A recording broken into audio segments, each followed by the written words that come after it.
आज की बात। स्वागत। बौद्ध साहित्य की जब जब बात होती है तब तब तीन नाम हमारे सामने आते हैं और ये तीन नाम हैं भिक्षु जगदीश काश्यप, पंडित राहुल सांकृत्यायन और डॉक्टर भदंत आनंद कौशल्यायन। डॉक्टर भदंत आनंद कौशल्यायन, इनका दरअसल स्मृति दिवस होता है 22 जून को, और 22 जून को जब भंते जी का प्रयाण हुआ तो भंते जी जिस बात के लिए समर्पित रहे उस समर्पण को याद करना ये भी एक बड़ा महत्वपूर्ण कार्य होता है। इस दृष्टि में इसे कार्य इसलिए कहा जा रहा है कि भंते जी इस बात के प्रति ज़्यादा समर्पित रहे कि जो कही सुनी बातें हैं वो तो बस कहने सुनने पूर्ति रहेगी, वहां तक वो सीमित हो जाएगी, लेकिन जो लिखी जाएगी बात वो चिरकाल तक बनी रहेगी। आज भी देखिएगा बौद्ध साहित्य हम सबके सामने है और वो हमें मार्गदर्शित भी करता है। भंते जी ने इसी परिप्रेक्ष्य में इतना काम किया। उन्होंने पाली साहित्य को, या फिर यूं कहें कि बौद्ध साहित्य को, जो सहले में भी हो, चाहे वह पाली में हो, चाहे फिर संस्कृत में क्यों ना हो, ये सारे साहित्य को हिंदी में लेकर आए। हिंदी के प्रकांड पंडित के रूप में उनकी चर्चा रही है और उसके एक मूर्धन्य साहित्यिक के रूप में वे सबसे परिचित भी रहे। भंते जी की कई पुस्तकें हैं। एक तो उन्होंने केवल अनुवाद नहीं किया, लेकिन उन्होंने स्वयं पुस्तकों की रचना भी की है और इन पुस्तकों में उनके जैसे कई पुस्तकें हैं। उनमें जैसे कि यदि बाबा न होते, या फिर भिक्षु के पत्र, या फिर बहानेबाजी, या फिर उनका बड़ा ही चर्चित पुस्तक बौद्ध धर्म एक बुद्धिवादी अध्ययन। हम भी कभी कभी आज की बात में इस पुस्तक को आपके पास पहुंचाने का प्रयास करते हैं। दरअसल ये पुस्तक भंते जी जब लिखते हैं तो भंते जी अपने आप में इस बात के प्रति बड़े सचेत होकर लिखते हैं। भंते जी का ये कहना है कि इस पुस्तक को लिखने की ज़रूरत इसलिए पड़ी कि बहुत सारे लोग, विद्वज्जन भी, कई प्रश्नों के साथ उनके सामने उपस्थित होते रहे और उन सब का जो समाधान वे करते रहे, इस प्रश्न पूछने की प्रक्रिया और समाधान होने की प्रक्रिया, इसमें से जो कुछ निर्माण हुआ वही पुस्तक, मतलब बौद्ध धर्म एक बुद्धिवादी अध्ययन। भंते जी ने जब इसे एक पुस्तक की शक्ल में लेकर आए तो भंते जी इसके अपने आत्मनिवेदन में लिखते हैं। भंते जी कहते हैं कि यह चर्चा का विषय बन सकता है कि प्रश्न पूछने वाला प्रश्नों को उत्तर देने वाले से अधिक सीखता है। प्रश्नों का उत्तर देने वाला यह कम सीखता है, लेकिन प्रश्न पूछने वाला अधिक सीखता है। लेकिन भंते जी इसके आगे जाकर एक बड़ी महत्वपूर्ण टिप्पणी करते हैं इस पर। भंते जी कहते हैं कि प्रश्नों के उत्तर देने का प्रयास करने वाले जिज्ञासु से अधिक ज्यादा सीखा जा सकता है। और इसलिए जब भंते जी इस पुस्तक की रचना करते हैं, बौद्ध धर्म एक बुद्धिवादी अध्ययन, तो इसमें इस बात को जरूर लिखते हैं कि ये जो कुछ लिखा गया है या फिर लिखा जा रहा है, इस लिखने में उनके जिज्ञासु मन की भूमिका बहुत बड़ी है। बहुत से लोगों ने तो उनके मन में उत्पन्न होने वाले प्रश्न पूछे, लेकिन उनके स्वयं के मन में भी जो प्रश्न थे उन प्रश्नों का भी उत्तर उन्होंने दिया। भंते जी इसके अपने आत्मनिवेदन में वे लिखते हैं कि जो कुछ भी मैंने सीखा है अपने भीतर के प्रश्न पूछने वाले से तथा दूसरे जिज्ञासुओं से ही। बौद्ध साहित्य के एक प्रकांड विद्वान इस बात को कहते हैं, इसकी घोषणा करते, इसकी अपनी अनुभूति से ये बात बताते हैं कि मैंने जो कुछ सीखा है वो अपने भीतर के प्रश्न पूछने वाले से, और दूसरा वो जो दूसरे जिज्ञासु जो थे, जो कुछ जानना चाहते थे, उनसे। ये जो सीखने की प्रक्रिया है जीवन में, ये प्रक्रिया इन्हीं दो पहलुओं से आती है। और इन दो पहलुओं को बौद्ध जीवनचर्या में बड़ा महत्वपूर्ण स्थान है। और इसलिए बौद्धों की जीवनचर्या को समझने के लिए ये इस बात को भी समझना बड़ा जरूरी होता है। अगर किसी के मन में कोई प्रश्न ही नहीं है तो वो सीखता नहीं है। इसलिए मन में जिज्ञासाओं का उत्पन्न होना और प्रश्न का बार बार पूछा जाना, ये बात बहुत ज्यादा जरूरी होती है। तो भंते जी यही बात इसमें कहते हैं। फिर देखिएगा भंते जी एक बात और कहते हैं, और वे कहते हैं कि प्रश्न पूछने की सामर्थ्य ही ज्ञान की जननी है। यदि किसी प्रज्ञा का विकास होना है या फिर किसी को अपनी प्रज्ञा को विकसित करना है तो फिर उसमें प्रश्न पूछने का सामर्थ्य होना चाहिए। ये जो प्रश्न पूछने की जो सामर्थ्य है, ये सामर्थ्य ही ज्ञान की जननी है। और किसी भी विषय में संदेह का पैदा होना ये ज्ञान का जनक है। अगर किसी के मन में कोई संदेह ही पैदा नहीं होता तो फिर वो ज्ञान की प्रक्रिया में शामिल नहीं होता। वो ज्ञान की ओर बढ़ने की उसकी जो यात्रा है वो थम जाती है। और इसलिए तथागत भी इस बात को भिक्षुओं को जब सिखाते हैं तो ये बात जरूर कहते हैं कि भाई मन में संदेह का पैदा होना बड़ा जरूरी है। तो मन में संदेह का पैदा होना ये ज्ञान का जनक होता है। इस आत्मनिवेदन में भंते जी एक बात लिखते हैं।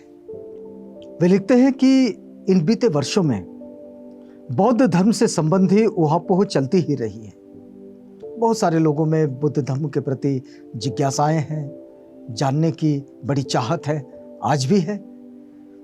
तो सार्वजनिक भाषणों की समाप्ति पर अनेक लोगों ने कभी जिज्ञासु भाव से तो कभी किसी अन्य भाव से प्रश्न पूछे ही हैं। आज भी बहुतों का यह अनुभव होगा। अक्सर हम लोग देखते हैं कि जो कुछ थोड़ा सा जानते हैं उनसे लोग प्रश्न बहुत पूछते हैं। तब भी भंते जी से जब भी वे किसी भाषण से मंच से नीचे आते थे भाषण देने के बाद, तो लोग उनसे कई सवाल पूछते थे। ये सवाल भंते जी नोट कर लेते थे अपने जहन में।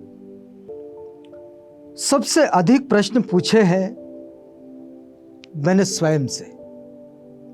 भंते जी कहते हैं कि मैंने अपने आप से बहुत अधिक प्रश्न पूछे हैं। लोगों ने जितने प्रश्न नहीं पूछे उससे ज्यादा।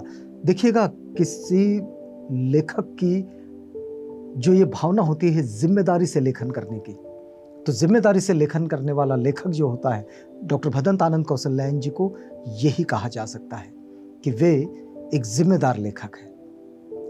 तो उन्होंने अपने आप से कई प्रश्न पूछे और ये जो अध्ययन है ये अधिकांश में अपनी ही शंकाओं का समाधान है। भंते जी कहते हैं कि भाई मेरे मन में जो शंकाएं उत्पन्न हुई, जो संदेह उत्पन्न हुए, जो जिज्ञासाएं उत्पन्न हुई, बस उन्हीं संदेह का, उन्हीं जिज्ञासाओं का ये समाधान है। और इस समाधान को करने के लिए इस पुस्तक की रचना है। इसलिए इसका शीर्षक ही भंते जी ने दिया है, बौद्ध धर्म एक बुद्धिवादी अध्ययन। यदि बुद्धिवादी दृष्टिकोण से बुद्ध धर्म का अध्ययन किया जाए तो वो कैसा होगा। परंपरा में बुद्ध धर्म के विषय में क्या कहा जाता है? परंपरा में बुद्ध धर्म के विषय में ये परलोक को साधने वाला धर्म कहा जाता है। अब परलोक, आदमी यह लोक को नहीं समझ पाया है, वो परलोक को कैसे समझेगा।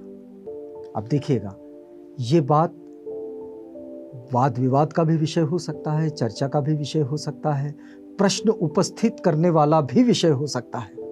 लेकिन भंते जी उतनी ही जिम्मेदारी के साथ जब ये बौद्ध धर्म बुद्धिवादी अध्ययन लिखते हैं तो वे कहते हैं कि लोगों की ये मान्यता है। क्या मान्यता है? कि परलोक के लिए ही धर्म होता है। धर्म के अगर कोई काम है तो वो परलोक के लिए है। लेकिन बुद्ध धर्म क्या ऐसा है? तो भंते जी लिखते हैं, इस अध्ययन में बुद्ध धर्म का सांदृष्टिक पक्ष यानी कि इहलौकिक जो पक्ष है उस पक्ष को उजागर करने की कोशिश की गई है। तो इस दृष्टि से भी ये पुस्तक बड़ा महत्वपूर्ण है। शीर्षक आपको एक बार फिर बता देते हैं, बौद्ध धर्म एक बुद्धिवादी अध्ययन। भंते जी लिखते हैं कि आज दिन, इसमें उन्होंने इस बुद्धिवादी अध्ययन की चर्चा क्यों की, तो भंते जी लिखते हैं कि आज दिन बेचारे मानव पर परलोक इतना अधिक हावी हो गया है कि उसका इहलोक कहीं का रहा ही नहीं। मतलब हम अपने वास्तविक जीवन को भूल गए और वो ऐसा